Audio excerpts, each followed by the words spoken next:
Okay, happy wedding anniversary JKR garu. Okay okay, thank you. JKR గారి party బాగుండాలా, JKR గారి కుటుంబం బాగుండాలా, వ్యవస్థలో రాజధాని రైతులందరికీ న్యాయం చేకూర్చేలాగా మీరు ముందుకు నడవాలా అని మీరు మీకు మంచి శుభాకాంక్షలు తెలియజేయాలి. ఇప్పుడు అమ్మాయి చప్పట్లు కొట్టండి అయ్యా. అది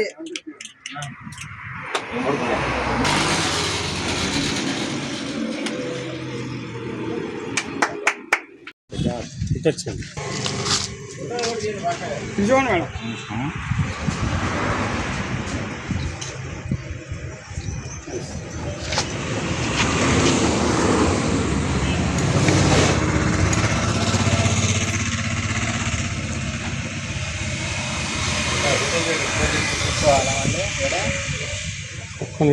రాజధాని రైతులకు, ఆంధ్రప్రదేశ్ ప్రజలకు, మీడియా మిత్రులకి, కూటమి ప్రభుత్వానికి, ప్రతిపక్ష పార్టీలందరికీ కూడా నమస్కారాలు. అయితే ఈరోజు ఈ యొక్క ఏఆర్ఎస్ పార్టీ రైతుల కోసం, రైతు కూలీల కోసం ఈ జేకేఆర్ 314 రోజుల నుంచి పోరాటం చేయడం జరుగుతూ ఉంది. రిలయన్స్ దిశ సెకండ్ కూలింగ్ మీద ఎకరం 5 కోట్ల నుంచి 10 కోట్లైన భూములన్నీ కూడా పూర్తిగా అడిగేవాడు లేకుండా అయిపోయే విధంగా చేశారు. ప్రతిసారి ఫస్ట్ చేసిన ఫస్ట్ కూలింగ్ అని, రెండోసారి చేసినప్పుడు రెండోసారి కూలింగ్ అని, మరి జగన్ గారు చేసినప్పుడు ఆయన 3 రాజధానులని, ఈ విధంగా ప్రతిసారి కూడా ఇక్కడ అన్యాయం చేస్తున్నారని చెప్పి మేము పోరాటం చేయడం జరుగుతూ ఉంది. దీని మీద మీడియా మిత్రుల ద్వారాగా మన స్టేట్ గవర్నమెంట్ కానీ సెంట్రల్ గవర్నమెంట్కి కానీ తీసుకెళ్ళి ఇక్కడ రాజధాని డెవలప్ అయితే వీళ్ళు పెట్టేది రూపాయి అయితే 100 రూపాయల ఆదాయం వస్తుంది. అంటే ఇక్కడ లక్ష కోట్లు రైతు భూములే రాజధాని పెట్టుకోవాలి. వాస్తవంగా ఇక్కడ భూములు తీసుకున్నారు, ఏఎస్ఆర్ కంపెనీ పెట్టుకున్నారు, పెట్రోల్ పెట్టుకున్నారు. అయితే ఒక ఇన్నర్ రింగ్ రోడ్ ఒక 10 కిలోమీటర్లు ఇంతకుముందు భూమి తీసుకొని అమ్ముకున్నారు తప్పితే ఇక్కడ ప్రత్యేకంగా డబ్బులు పెట్టేది ఏమీ లేదు. వాళ్ళు ప్రభుత్వం వచ్చిన భూములు అమ్ముకొని పెట్టుబడి మాత్రమే పెడుతున్నారు. వాటిలో కూడా మొత్తం కూడా పెట్టుబడి పెడతారు. కొంత వాళ్ళు వాడేసుకుంటున్నారు, కొంత వేరే సార్లు పెట్టుబడి పెట్టుకొని ఈడ కొంత మాత్రమే పెట్టుబడి పెడతా ఉన్నారు ప్రతిసారి కూడా. అయితే చిన్న కాకాని దగ్గర నుంచి హరిశ్చంద్రపురం అంటే వైకుంఠపురం దాకా ఇన్నర్ రింగ్ రోడ్డు ఒక్క 13 కిలోమీటర్లు ఇన్నర్ రింగ్ రోడ్డు తీమానండి. ఆ పక్కన కనీసం 100 కోట్లు అండి. అక్కడోళ్ళు చీటు 20 కోట్లు పోండి, ఇంకో సాటికి వెళ్ళి 10 కోట్లు పోండి. శ్రీకాకుళం నుంచి చిత్తూరు దాకా దాదాపు మొత్తం కూడా మన రాష్ట్రంలో మినిమం 5 కోట్లు తక్కువ ఎక్కడ ఉన్నది ఎక్కడ. అంటే రాష్ట్రం అంతా డెవలప్ అయితే రాష్ట్రం అంతా రైతులు బాగుపడతారు. రైతు బాగుపడితే అందరూ బాగున్నట్టే, రైతు కూలీలు కానీ ప్రజలు కానీ అందరూ బాగుంటారు. సంవత్సరానికి 50,000 కోట్లు రెవెన్యూ ఆదాయం వచ్చింది. ఏదైనా కానీ రాజధాని డెవలప్ అయితే సంవత్సరానికి 1,00,000 కోట్లు ఆదాయం వస్తుంది. గతంలో కూడా సీఎం గారు చెప్పారు, ఒక రియల్ ఎస్టేట్ ఆగిపోతే సంవత్సరానికి 30 రకాల ఆదాయ వనరులు కోల్పోతున్నాం. మరి ఇప్పుడు ఆయన చేస్తున్నా కూడా అదే మళ్ళీ సెకండ్ కూలింగ్ కాదు. ఆయన 3 రాజధానులు ఈ సెకండ్ కూలింగ్ అన్నాడు, అంతే తేడా. ఎందుకంటే ఒక్క 13 కిలోమీటర్ల రింగ్ రోడ్ ఇస్తేనే రణరంగం సృష్టించినట్టు ఉన్నాం. మామూలు కాదు, రైతులందరూ అర్థం చేసుకొని కూడా భూములు వేయకుండా ఆగారు, సంతోషంగానే ఉంది. అయితే రాజధాని డెవలప్ అవ్వడానికి భూసేకరణ, భూస్వామీకరణ 2 ప్యాకేజీలు అడుగుతున్నాం. 2 ప్యాకేజీ ఇస్తే పొలం వేయడానికి రైతులు సిద్ధంగా ఉన్నారు. అలాగే ఇంకొక ఆయన అంటాడు, ఇది కమ్మ రాజధాని కదా, చంద్రబాబు నాయుడు దూరదృష్టితోటి సిఆర్డీఏ పెట్టాడు. అంటే సి అంటే సోదరులు, ఆర్ అంటే రెడ్లు, డి అంటే డెవలప్. అంటే ఓన్లీ సోదరులు రెడ్లు మాత్రమే డెవలప్మెంట్ కావడానికి సిఆర్డీఏ పెట్టుకున్నారు. ఇది వాస్తవం కాదా? జగన్ గారికి తెలీదా? అందరికీ తెలిసింది. కానీ వైసీపీ కానీ, టీడీపీ కానీ, జనసేన కానీ, బీజేపీ కానీ, కాంగ్రెస్ పార్టీ కానీ గ్రామ స్థాయి నుంచి మండల స్థాయి, జిల్లా స్థాయి, రాష్ట్ర స్థాయి వరకు కూడా ఏ నాయకుడైనా సరే ఇది ప్రశ్నిస్తున్నారా? ప్రతిసారి వాడు కొనుక్కోవటం, తక్కువలో రేటు పెంచి అమ్మేసుకోవడం.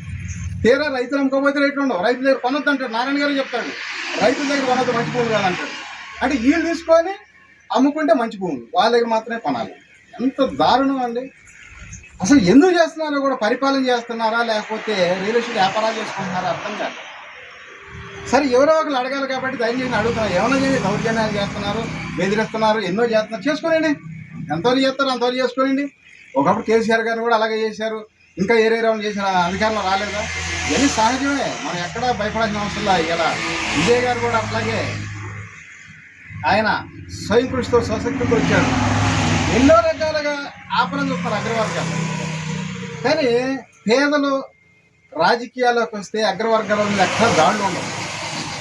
అగ్రవర్గాలను రాజకీయాలు చేస్తే పేదల మీద, ఎస్సీ ఎస్టీ బీసీ మైనార్టీలు 80% ఉన్నా కూడా విపరీతమైన దాడులు చేస్తున్నారు. కావాలని చూడండి, ఏ పార్టీ అధికారంలో కూడా దాడులు జరిగేది మాత్రం పేదోళ్ళ మీదే. కానీ పేదోడు అధికారంలోకి వస్తే మాత్రం ఉండోళ్ళ మీద ఎవరి మీద దాడులు చేయడు. ఎందుకంటే వాళ్ళకి మనస్సాక్షి, వాళ్ళు కష్టపడితే తెలుసు. అలాగే 2014 గెలిచినప్పుడు కూడా రుణమాఫీ చేస్తున్నాడు సీఎం గారు, చంద్రబాబు నాయుడు గారు. అప్పుడు ఏదో 5 ముక్కలు చేసి 2 ముక్కలు ఇచ్చి మళ్ళీ 3 ముక్కలు ఆపి అంతా గందరగోళం అయింది. ఇప్పుడైనా సరే ఆయన మళ్ళీ అధికారంలో రావాలంటే ఈ రాష్ట్రం మొత్తం కూడా మినిమం ఒక 2 లక్షల కాడికి రైతు రుణమాఫీ చేయాల్సిందిగా కోరుకుంటున్నాను. ఎందుకంటే చాలా అన్యాయం అయిపోయారు. అప్పుడు కూడా రైతులందరూ కూడా నమ్మి రుణమాఫీ చేస్తారండి. ఏదో రాజధాని వచ్చిన వైపు 4 ఊళ్ళు డెవలప్ అయినాయని కాదు, శ్రీకాకుళం నుంచి చిత్తూరు దాకా అన్ని జిల్లాలు డెవలప్ అవ్వాలి. రైతులందరూ బాగుండాలి, ప్రజలందరూ డెవలప్ అవ్వాలి. అలాగే ఇక్కడ రాజధాని పెట్టామన్నారు. బ్యాంకీ లోన్, ఏ బ్యాంక్ అయినా సరే కూలింగ్లో తీసుకున్న ఫ్లాట్లకి మినిమంగా ఒక 5,000 నుంచి 10,000 బ్యాంకీ లోన్లు రుణాలు ఇవ్వాలి. ఒక్క బ్యాంకీ రుణం ఇవ్వాలి. ఈ చుట్టుపక్కల మరి ఎకరం కోట్లు అమ్ముతుంది అంటున్నారు. కనీసం మినిమం ఒక 40 లక్షలు 50 లక్షలు బ్యాంకీ లోన్ ఇవ్వాలని అడగాలి కదా. మిగతా ఉన్న పార్టీ వాళ్ళు ఎవరు అడగరు, ఆయన ఈయనొద్దు. ఇంకా ఏదైనా అవసరం అయితే ఏలాలు వేసి కోర్టు నుంచి నోటీసులు పంపించి ఏలమేనని చెప్తున్నారు ఈ మధ్యలో ఉన్న రైతులందరికీ కూడా. ప్రభుత్వం ఎంత అన్యాయం అంటే, ఈ అన్యాయం మీద ఖండించేవాడు ఒక్కళ్ళు లేరు. ఎవరు అడిగితే ఎవరు పదవులు పోతాయని భయం, ఎవరు అడిగితే ఎవరు పార్టీలో నామోషని భయం. ఇక్కడ ఈ ఆర్ఎస్, ఈ జేకేర్ ఒక్కడే కనపడుతున్నారు. ఏకైక వ్యక్తి ఈ ప్రభుత్వం మీద అడగటానికి, పోరాటం చేయడానికి. అందరూ అడిగితే ఏదైనా మంది జరిగింది, లేకపోతే నాకెందుకంటే చివరికి పొలాలు తీసుకున్నారు, రేపు 3 చేసుకుంటారు. ఈ మధ్య జనాలు కూడా ఉన్నారు, వాళ్ళ ఇష్టానుసారం అయిపోయి.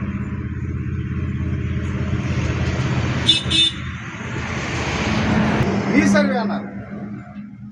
రీసర్వే అంటే కనీసం అసలు ఎటువంటి మంచి జరగట్లా, అన్యాయం, రైతులకు అన్యాయం జరుగుతుంది. రీసర్వేలో ఊరికి ఒక 4 అప్లికేషన్లు పెడితేనే మండలంలో సర్వేర్ వచ్చి కొలవాలంటే 6 నెలలకి సంవత్సరం బట్టి. రీసర్వే ప్రతి ఒక్కళ్ళు రీసర్వే అంటే ఈ రాయి సట్టేస్తారు, అది సిట్టేస్తారు, అందరికీ అన్యాయమే. వీళ్ళేమన్నా దాంట్లో కలిసి మీరిచ్చుకొని భూమి మొత్తం మరి కొట్టేద్దాం అనుకున్నారు. మాకైతే అర్థం కదా. రీసర్వే అంతా తప్పే. టీడీపీ పతనం అయిపోవటానికి మెయిన్ కారణం రీసర్వే. నా లెక్కలో భూస్థాపితం అయిపోయింది రీసర్వే వల్ల. అంత దారుణంగా ఉందన్నమాట రీసర్వే. అలాగే కరెంటు, వాస్తవంగా అయితే చంద్రబాబు నాయుడు గారి టైంలో వర్షాలు లేకపోయినా కూడా కరెంటు ఉండదు. అంతా లో వోల్టేజ్ ఇవ్వటం, జనాలు పాపం కస్టమర్లు అందరూ కూడా చూస్తున్నాం. ప్రజలు టీవీలు మాడిపోవటం, ఏసీలు మాడిపోవటం, లేకపోతే ఫ్యాన్లు మాడిపోవటం, లైట్లు మాడిపోవటం, అనేక ఇబ్బందులు పడుతూ ఉన్నారు ఈ కరెంటు మీద. దీని మీద పెద్ద దృష్టి పెట్టాల్సిందిగా సీఎం గారు మేము కోరుకుంటా ఉన్నాం. ఒక సీఎం గారు తిరగకపోతే డిప్యూటీ సీఎం గారు ఏమన్నారు, ఆయన వచ్చి కొంచెం అడగాల్సిన అవసరం ఉంది. లేకపోతే మళ్ళీ కాబోయే సీఎం అన్నారు లోకేష్ గారు, మరి ఆయన కూడా స్పందించాల్సిన అవసరం ఉందని చెప్పి నేను కోరుకుంటాను. అలాగే ఒకప్పుడు రైతులు ఎదురుగొడగా తిరిగారు, తర్వాత కారు మీద తిరుగుతూ ఉన్నారు. ఈ రాజధాని సక్రమంగా డెవలప్ అయితే విమానాల్లో తిరుగుతారు రైతులు. ఈ రాష్ట్ర ప్రజలందరూ కూడా విమానాలకి ఓనర్లు కూడా అవుతారు రైతులు. అలాంటి స్థాయి వచ్చింది అనమాట. అందుకని చెప్పి వీళ్ళు ఏం చేస్తున్నారు, డెవలప్ కాకూడదని ఎప్పటికప్పుడే ఫస్ట్ గెలిస్తే ఫస్ట్ కూలింగ్, ఆయన వస్తే 3 రాజధానులు, మళ్ళీ వస్తే సెకండ్ కూలింగ్ ఆపేస్తా ఉన్నారు.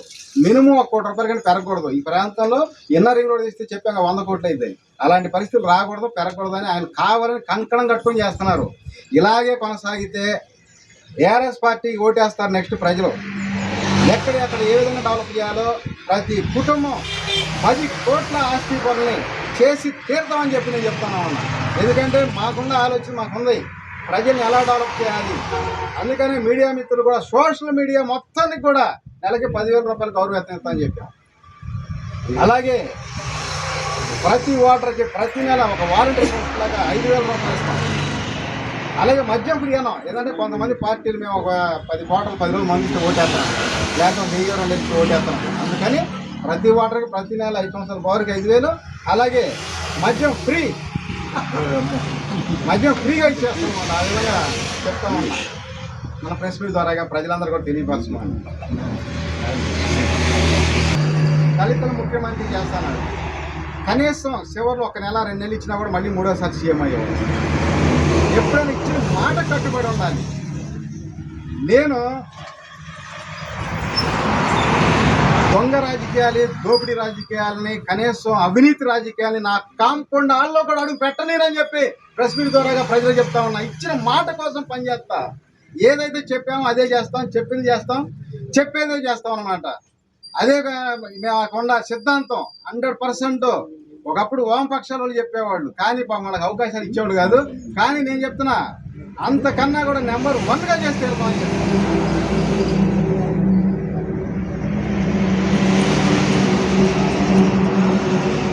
మన టీఆర్ఎస్ పార్టీ మనం కనపడుతూనే ఉన్నాయి కదా.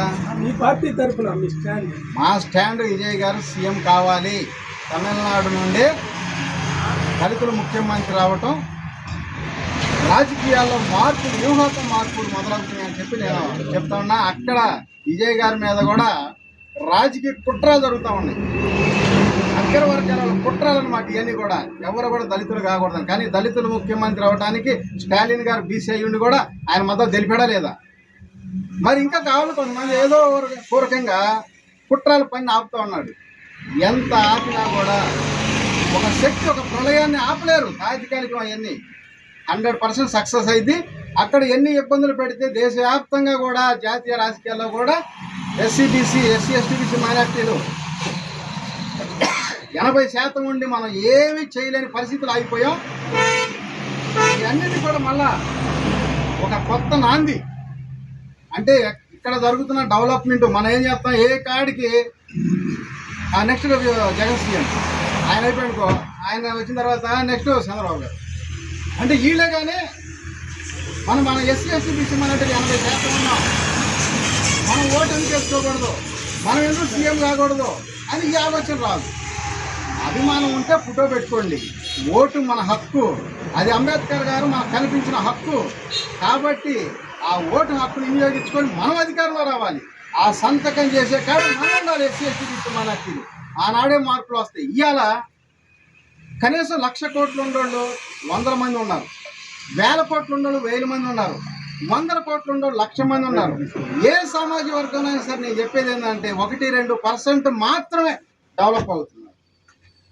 మిగతా 98-99% అందరూ పాపం అన్యాయం అయిపోతా పేదరికలు, మరీ నిరుపేదరికలు ఉన్నారు. కొంతమంది 50%. అందరిలో ఉన్నారు పేదవాళ్ళు. చౌదరీస్లో పేదవాళ్ళు లేరా? అలాగే రెడ్డిలో పేదవాళ్ళు లేరా? వైసీఎస్ బ్రాహ్మణ్స్, అలాగే కాపులు, అందరూ పేదవాళ్ళు వాళ్ళలో కూడా ఉన్నారు. వాళ్ళలో కూడా 1-6% 1,00,000 కోట్లు, 1,000 కోట్లు, 100 కోట్లు గడించి వీళ్ళందరినీ అణిచివేస్తున్నారు. అందుకని మనలాంటి వాళ్ళైతే అందరికీ సమన్యాయం జరిగింది.